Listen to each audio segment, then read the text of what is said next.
Welcome my channel Mithila जी की दुनिया। दोस्तों, आज करीब मैं 1 मंथ बाद आपसे मिलने आई हूँ। तो एक वीडियो मैंने पहले डाला है आज सवेरे ही, पता नहीं आप लोगों को पसंद आता है कि नहीं आता। दूसरा वीडियो मैं फिर आज ही बना रही हूँ क्योंकि आज का मौसम बहुत अच्छा है और बड़ा अच्छा लग रहा है। तो मैं अभी नहा धो के रामायण पढ़ रही थी। तो रामायण में एक चौपाई आई, ये रामायण मेरी राधे श्याम रामायण है, गीता प्रेस की रामायण है। अगर आप लोग चाहें कि गीता प्रेस पे बहुत आसानी से उपलब्ध है। ये राधे श्याम कथावाचक है, इसको मैं शायद 5th क्लास में पढ़ती थी, तब से मैं पढ़ रही हूँ। मुझे ये रामायण बहुत पसंद आती है। तो दोस्तों, इसमें एक लाइन है, प्रिय ही तीसरी जानन हारी मणि मुंदरी, मतलब मणि मुंदरी उंगली की अंगूठी, मणि मुंदरी 3 दिन उतारी। मतलब जब रामचंद्र जी को केवट गंगा पार कराता है, जंगल का जब वन गमन का सीन है, तो जब रामचंद्र जी को वन से नाव से उतारता है तो केवट कहता है कि मुझे उतार दीजिए क्योंकि मजदूरी होती है। देखिए दोस्तों, हमारे लोगों के समाज में यानी सनातन धर्म में कहा जाता है कि केवट को नाव की उताई जरूर दीजिए, किसी से कोई भी मजदूरी कराइए तो उसका हर्जाना या उसकी मजदूरी उसको जरूर दीजिए। अब रामचंद्र जी जंगल जा रहे थे तो उनके पास कुछ पैसे रुपए थे नहीं, लेकिन स्वभाव वही राजाओं का। तो पत्नी बगल में खड़ी थी, यानी हमारी माता सीता माता खड़ी थी। उन्होंने अपने पति की मजबूरी समझ ली और दिल में चलती हलचल को उन्होंने एहसास किया कि हमारे पतिदेव इस समय चिंतित हैं और शर्मिंदा हैं। उन्होंने झट से वो मणि मुंदरी, यानी आप ये सोचिए कि आजकल हम लोग गोद भराई में 10 लाख 20 लाख की अंगूठी देते हैं, तो वो तो माता थी, जगत जननी थी और राजा की पुत्री थी, राजा के घर ब्याह किया ही थी, तो उनकी अंगूठी कितने की होगी आप खुद अंदाजा लगाइए। हम लोग उनको एक बार संकोच करें कि भाई ये अंगूठी तो बहुत महंगी होगी, इसको मैं कैसे दे दूँ केवट को, लेकिन उनको वो अंगूठी नहीं प्रिय लगी। उनको अपने पति का मान सम्मान प्यारा लगा कि मेरे पति जो हो दुखी न हो, अपने मन में चिंतित न हो, शर्मिंदा न हो कि मैं इसको को दे नहीं पाया। झट से वो मुद्री उन्होंने उतारी, यानी अंगूठी यानी रिंग, और अपने पति को दे दी है और कहा कि आप शर्मिंदा मत होइए, ये मजदूरी इसके कर दे। सोचिए क्या भाव था। आज टीवी में आ रहा था सोनम रघुवंशी और राजा रघुवंशी का केस, उसी के तहत मैंने ये चीज आप लोगों से शेयर की है कि एक वो पत्नियां थी, तो क्या हुआ, जगत माता कही जा रही, हम सभी लोग पूजते हैं, कोई उनका विशेष किरदार था नहीं, पतिभक्ता थी है। तो मुझे लगा कि ये लड़कियां आज के युग में कोई ड्रम में मारे दे रही हैं, कोई हनीमून पे मारे दे रही हैं, ये क्या है, देश किधर को जा रहा है। हम लोगों को समझने की जरूरत है। हम लोग औरत नहीं है, हम लोग देवियां हैं। हम लोगों के अब आजकल उनके सीधे नाम रखे जाते थे, पहले जमाने में तो देवी लगाया जाता था, अब ऐसा नहीं रह गया है ना। तो भी हमें अपनी गरिमा को, अपनी मान मर्यादा को बना के रखना चाहिए। मेरी शादी होती है, साथ वचन निभाए जाते हैं कि मेरा पति जो कहेगा मैं मानूंगी है।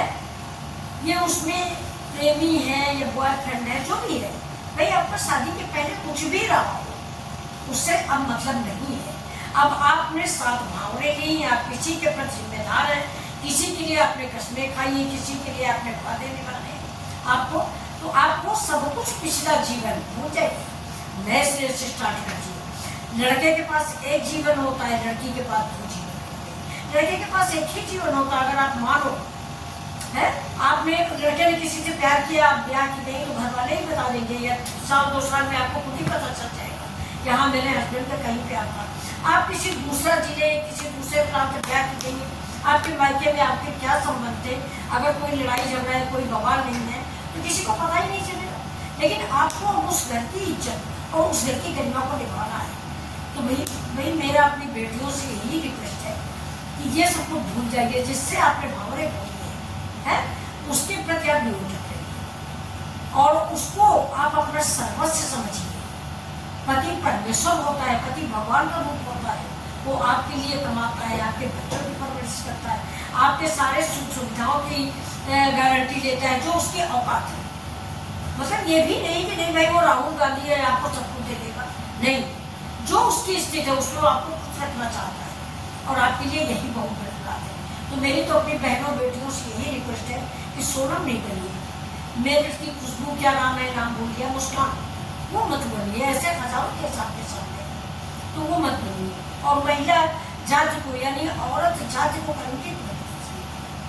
ठीक है, मेरी यही रिक्वेस्ट है आपसे, और बच्चों से भी मेरी यही रिक्वेस्ट है कि बच्चों आप लोग भी पत्नी धर्म निभाइए। आपके लिए भी वही बात है, एक पत्नी ही सर्वस्व होती है। आप राधेश्याम रामायण कभी पढ़िए, जब रामाश्वमेध यज्ञ होने लगा तो पंडित जी ने कहा कि दूसरा विवाह राम का। तो रामचंद्र जी ने क्या कहा?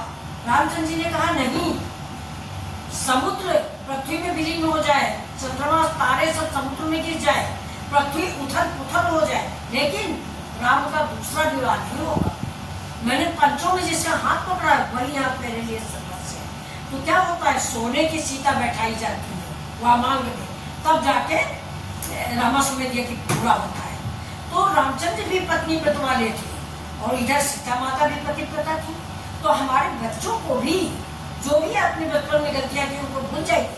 अब आपकी शादी हुई, अपने अग्नि के साथ फेरे लिए हैं, जिस लड़की को आप ब्याह के गए हैं उसके लेके गए हैं, उसके आप सर्वस्व हैं, तो आप उसके लिए जिए मरे और उसका परवरिश करें अच्छे तरीके से, उसकी गलतियों को माफ करें, जब उजागर न करें। इसके लिए भी मैं 2 लाइनें आपको बताऊंगी। आपको पत्नी हो या नौकर हो, माँ हो, बहन हो, भाई हो, कोई भी हो, अगर आपको उसे अच्छा समझाना है तो एकांत में समझाइए, ना कि पूरे परिवार के सामने। वो उसको अपमानित करना महसूस होगा। नहीं, आपके पास एक रूम है, आप अपनी पत्नी को उसमें समझाइए, देखो तुम्हें ऐसा नहीं करना है। तो हमारी तो यही रिक्वेस्ट है अपने बच्चों से कि खुशहाल जिंदगी जीने के ये कुछ मंत्र है, उसको आप ध्यान रखिए। एक ईमानदारी से जिए, सच्चा प्यार करें और खुशबू मुस्कान जैसे लोग ढालें और स्त्री जात को कलंकित न करें। मेरी आपसे यही प्रार्थना है। ये नमस्कार। मैं भी अभी वीडियो ही बना रहा था, थोड़ी देर पहले ही वीडियो बना रहा था। ठीक है दोस्तों, ये इसने भी अभी एक वीडियो बनाया है, वो भी अपलोड करेंगे, डाल देंगे, प्लीज़ आप लोग जरूर देखिएगा। इनका भी एक चैनल है, तो प्लीज़ आप इस बच्चे का भी मनोबल बढ़ाएं। Thank you. फिर मिलते हैं आपसे अगले वीडियो में।